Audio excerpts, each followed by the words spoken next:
Hello everyone, कैसे हो आप लोग। उम्मीद करता हूँ सभी लोग खैरियत से होंगे। तो जैसा कि आप लोगों ने देखा, स्केलेटल सिस्टम पार्ट 1 में हमने वन शॉट में कंप्लीट कर रहे थे, लेकिन कुछ प्रॉब्लम की वजह से मुझे इसको पार्ट 2 में कन्वर्ट करना पड़ा। तो पार्ट 1 तक के हमने देखा था, स्कल तक के हमने देख लिया था। पूरा स्केलेटल सिस्टम में 206 बोन्स होती है। तो 206 बोन्स होती है टोटल। आप लोगों को एक और बार रिवाइज करा देता हूँ। 206 बोन्स जो है, 206 बोन में से हमने देखा था कि दो हमारे पास में सिस्टम होते हैं। एक होता है एक्सेल स्केलेटल सिस्टम जिसके अंदर 80 बोन होती है, दूसरा होता है अपेंडिकुलर स्केलेटल सिस्टम जिसके अंदर होती है 126 बोन। तो हमने एक्सेल का जो पार्ट था स्कल के अंदर टोटल 29 बोन देख चुके थे, जो कि अभी न्यू एनसीईआरटी में नीट के हिसाब से हाईलाइट जो है तो स्कल का पार्ट नहीं है ऐसा बताया गया है। तो वो भी हम लोगों ने देखा था। तो अब चलिए बढ़ते हैं थोरेसिक केज, थोरेसिक चैम्बर की तरफ। तो थोरेसिक चैम्बर और जो थोरेसिक केज है, तो ये वाला पार्ट होता है जो हमारा छाता होता है। तो यहाँ पे जितने भी रिप्स वगैरह जितनी भी चीजें आती है, इसके अंदर टोटल 25 बोन्स होती हैं, जो कि प्रोटेक्शन देती है हमारे हार्ट को, हमारे लंग्स को। इनको प्रोटेक्शन देने का इसका काम है।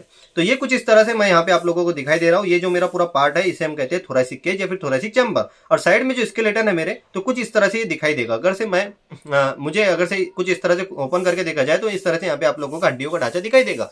तो ये हमारा क्या है, थोरेसिक केज, थोरेसिक चैम्बर। तो चलिए इसे समझते हैं। तो हम देख रहे हैं इसके अंदर टोटल 25 बोन्स होते हैं। मैं आप लोगों को बता देता हूँ, यहाँ पे लिखा हुआ नहीं है तो फिर भी बता देता हूँ, यहाँ पे गिन के भी हम लोग देखने वाले हैं। तो सबसे पहली जो बोन होती है थोरेसिक चैम्बर के अंदर, थोरेसिक केज के अंदर, ये वाली बोन होती है। तो देखिए एक बार 2 मिनट रुकिए। तो ये वाली बोन जो है, तो हमारी जो सबसे पहली एक ही बोन है, सिंगल बोन है। तो इसे हम कहते हैं स्टर्नम। यहाँ पे आप लोगों को नाम दिखाई दे रहा होगा, स्टर्नम टाई शेप की दिखाई दे रही होंगी। जिस तरह से टाई लगाई जाती है उस तरह से ये है, कुछ इस तरह से इसका शेप देखिए, टाई शेप की बोन है स्टर्नम। इसकी जो लेंथ होती है 17 सेंटीमीटर की होती है, यानी कि 17 सेंटीमीटर की लंबी होती है इसकी लंबाई। यहाँ पे तो लिखा हुआ नहीं है लेकिन आप लोगों को मैंने बता दिया। तो इसे हम लोग स्टर्नम कहते हैं। और बाकी के जो 24 बोन्स है हमारे पास में, टोटल 25 बोन्स है इसके अंदर। तो एक बोन तो हम लोगों ने देख लिया, फिर बाकी के जो 24 बोन है वो रिप्स में आती है। 12 रिप्स आप लोगों को यहाँ पे दिखाई दे रही होंगी, 1 2 3 4 पूरी गिनती के साथ में 12 रिप्स एक साइड में और दूसरे साइड में 12 रिप्स। तो ऐसा 24 रिप्स है। और एक और हमारे हमारे पास में ये स्टर्नम है। ऐसा टोटल 25 बोन्स हमारे पास में आती है। तो चलिए एक एक करके एक एक रिप्स को हम लोग देखते हैं। सबसे पहले हमारे पास में 7 पेयर ऑफ रिप्स होती है, एक से लेकर जो 7 पेयर की रिप्स है। पेयर क्यों कहा जा रहा है, क्योंकि एक साइड में ये है और एक साइड में ये भी देख रहे हैं हम लोग। तो एक रिब है तो दूसरी है, तो ये क्या हो गई, एक पेयर हो गई। ये दूसरी रिब है तो ये दूसरी इसकी बाजू में ये एक पेयर। तो ऐसे टोटल हमारे पास में 7 पेयर में रिब्स है। तो जो पहली 7 पेयर ऑफ रिब्स होती है उसको हम लोग कहते हैं ट्रू रिब्स। ट्रू रिब्स कहते हैं, या फिर इसका दूसरा नाम है वर्टिब्रो स्टर्नल रिब्स, क्योंकि सामने से जो है तो स्टर्नम से कनेक्टेड है। यहाँ पे आप लोग देख सकते हो ये सभी जो रिब्स है, पहले की 7 रिब्स, ये स्टर्नम से कनेक्टेड सामने से। और पीछे से देखा जाए तो ये पीछे के साइड में आप लोगों को वर्टिब्रल कॉलम दिखाई दे रहा होगा। स्टर्नम के पीछे जो है तो हमारा रीढ़ की हड्डी होती है, रीढ़ की हड्डी जिसे हम कहते हैं, उसे हम कहते हैं वर्टिब्रल कॉलम। तो सामने से स्टर्नम और पीछे से वर्टिब्रल कॉलम से अटैच है ये रिब्स, इसीलिए इसको हम कहते हैं वर्टिब्रो स्टर्नल रिब्स के नाम से भी इसे हम लोग जानते हैं। उसके बाद में हमारे पास में आती है 3 पेयर ऑफ रिब्स जिसे हम लोग फॉल्स रिब्स के नाम से जानते हैं। यहाँ पे आप लोगों को दिखाई दे रहा होगा फॉल्स रिब्स, या फिर इसका दूसरा अनदर नाम है, इसे हम कहते हैं वर्टिब्रो कॉन्ड्रल रिब्स। क्या बोलते हैं, वर्टिब्रो कॉन्ड्रल रिब्स, ठीक है। तो ये इसको वर्टिब्रो कॉन्ड्रल रिब्स क्यों कहते हैं, क्योंकि पीछे से तो ये वर्टिब्रल कॉलम से अटैच है, लेकिन सामने से स्टर्नम से नहीं अटैच है, सामने से ये दूसरे रिब्स से अटैच है। ये दूसरी रिब्स से आप लोगों को दिखाई दे रहा होगा, ये रिब्स से अटैच है बाय कार्टिलेज। तो कार्टिलेज के थ्रू ये अटैच है, ये स्टर्नम से अटैच नहीं है। अगर स्टर्नम से अटैच होता तो इसे हम वर्टिब्रो स्टर्नम कहते हैं, लेकिन ये कार्टिलेज की मदद से दूसरे अनदर रिब्स से अटैच है, तो इसको हम कहते हैं वर्टिब्रो कॉन्ड्रल रिब्स, ठीक है। उसके बाद में जो लास्ट की 2 पेयर ऑफ रिब्स है इसे हम कहते हैं फ्लोटिंग रिब्स। फ्लोटिंग रिब्स क्यों कह रहे हैं, क्योंकि ये किसी से भी अटैच नहीं है। यहाँ पे भी आप लोग देख पा रहे होंगे ये जो 2 रिब्स है, यहाँ पे बहुत बेहतरीन तरीके से आप लोगों को समझ में आएगा। ये देखिए, ये पहले की 7 पेयर ऑफ रिब्स है, जो कि वर्टिब्रल सामने से स्टर्नम और पीछे से ये वर्टिब्रल से अटैच है, वर्टिब्रल कॉलम से, इसीलिए इसको हम कह रहे हैं वर्टिब्रो स्टर्नल रिब्स या फिर ट्रू रिब्स। उसके बाद की जो 3 पेयर है, ये आप लोगों को दिखाई दे रही होगी, ये 3 पेयर, तो ये डायरेक्ट स्टर्नम से अटैच नहीं है, ये जो है तो दूसरे रिब्स से अटैच है, इसीलिए इसको हम कह रहे हैं फॉल्स रिब या फिर वर्टिब्रो कॉन्ड्रल रिब्स, क्योंकि कार्टिलेज की मदद से अटैच है दूसरे रिब्स से। फिर नीचे के ये 2 पेयर ऑफ रिब्स आप लोगों को दिखाई देगी, एक ये और दूसरी ये, एक ये और दूसरी ये। तो ये देख पा रहे होंगे आप, पीछे से वर्टिब्रल कॉलम से तो अटैच है, लेकिन सामने से किसी भी ना ही स्टर्नम से अटैच है, ना ही दूसरे रिब्स से अटैच है, इसीलिए इसको हम फ्लोट कर रही है, बस फ्लोटिंग रिब्स, इसीलिए इसको हमने क्या नाम दिया, फ्लोटिंग रिब्स या फिर वर्टिब्रल रिब्स, क्योंकि सिर्फ और सिर्फ वर्टिब्रल कॉलम से अटैच है, पीछे से, सामने से कहीं भी अटैच नहीं। आप लोग यहाँ पे हाथ लगा के देखिए, यहाँ पे 2 पेयर में आपको रिब्स देखने के लिए मिलेंगे, 2 ये साइड में और 2 ये साइड में। तो कुछ इस तरह से हमने सभी रिब्स को यहाँ पे देख लिया। तो टोटल इस तरह से हमारे पास में 25 रिब्स होते हैं।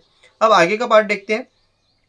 अब देखते हैं वर्टिब्रल कॉलम। वर्टिब्रल कॉलम बोले तो हमारा जो है तो रीढ़ की हड्डी पूरी की पूरी ये कुछ इस तरह से दिखाई देती है। ये पीछे का पार्ट, कौन सा पार्ट देख रहे हैं हम लोग? ये पीछे का पार्ट, ये सामने का पार्ट नहीं, ये तो सामने का देख लिया हमने थोरैसिक केज। ये देख रहे हैं हम लोग वर्टिब्रल कॉलम।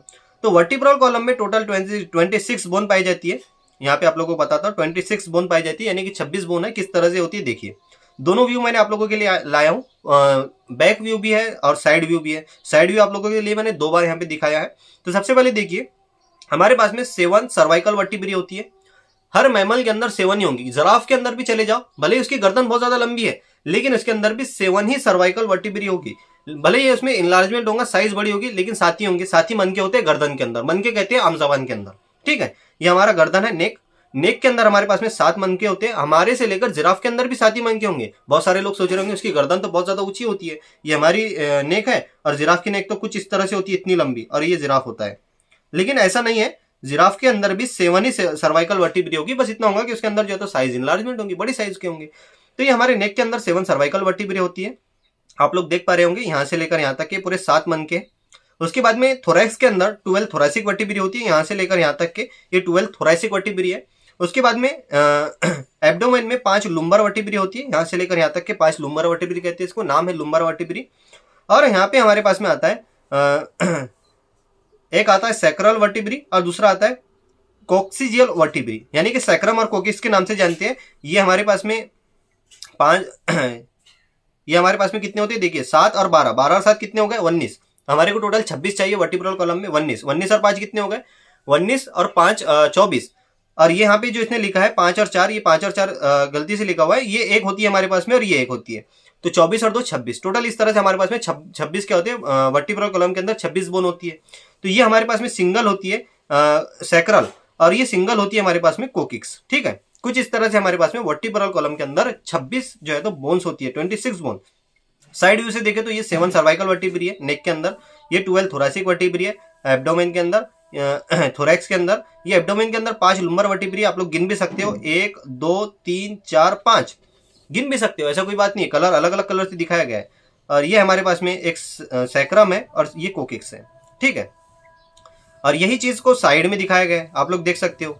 यहाँ पे कुछ अलग तरीके से 7 सर्वाइकल वर्टिब्री हमें पता है, तो सर्वाइकल वर्टिब्री 1 तो C1, सर्वाइकल वर्टिब्री 2 तो C2, C3, C4, इस तरह से। ये थोरैसिक वर्टिब्री 12 है तो T1, T2, T3, तो ऐसा 12 तक के होगा। ठीक है, इस तरह से हमारे पास में आता है लुम्बर वर्टिब्री 5 है तो ये L5, L1 से L5 तक की होगा। सैक्रम एक ही है तो उसको कुछ लिखने की जरूरत नहीं है, कोकी किसे के। तो कुछ इस तरह से यहाँ पे साइड में भी दिखाया गया है, तो आप लोग यहाँ से भी देख सकते हो। ठीक है, अब हम बढ़ते हैं नेक्स्ट पार्ट के ऊपर। हमारा यहाँ पे एक्सेल स्केलेटल सिस्टम पूरा का पूरा खत्म होता है। अब आते हैं अपेंडिकुलर स्केलेटल सिस्टम की तरफ। तो अपेंडिकुलर स्केलेटल सिस्टम को पार्ट 3 के अंदर कंप्लीट करेंगे, क्योंकि छोटे छोटे पार्ट में बच्चों को समझने में भी आसानी होती है, और इतना लंबा एक साथ में बहुत सारी चीजें अगर से हम समझा दे तो मुश्किलात भी पेश आती है। तो हम इसको पार्ट 3 में कंप्लीट करने की कोशिश करेंगे। चलिए मिलते हैं पार्ट 3 में। बहुत बहुत शुक्रिया आप सभी लोगों का। अगर से पार्ट 3 आपको देखना है तो प्लीज इस चैनल को सब्सक्राइब कर दीजिए, बेल आइकन को जरूर दबाइए।